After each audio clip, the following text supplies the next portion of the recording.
President John Dramani Mahama has called for reparatory justice frameworks to fully integrate gender considerations, insisting that the experiences of women and girls during slavery and its aftermath must be central to global efforts to address the legacy of the transatlantic slave trade. Speaking at the opening of the Next Steps Conference on Reparatory Justice in Accra, President Mahama said reparation efforts will remain incomplete if they continued to overlook the unique and disproportionate experiences of women. He stressed that any attempt to achieve historical justice that fails to recognize the gendered impact of slavery would fall short of its intended objectives. The president paid tribute to women who have championed the reparatory justice movement over the years, noting that many had made significant contributions without receiving due recognition. He described their advocacy as vital to sustaining the global campaign for justice. Reflecting on responsibility and historical accountability,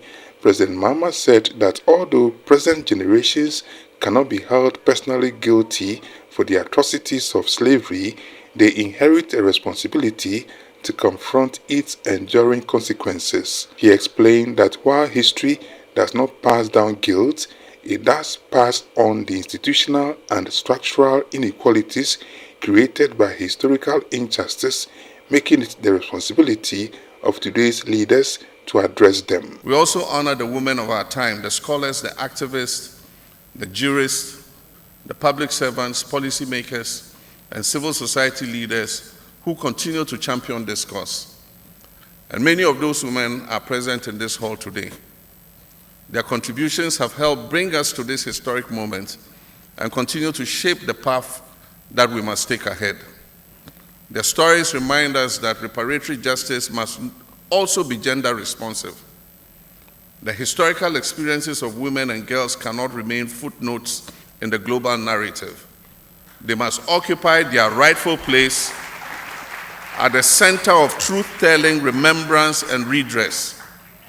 And so any framework for truth-telling, memorialization, reparatory justice, or historical reckoning that fails to recognize the specific experience of women will remain incomplete.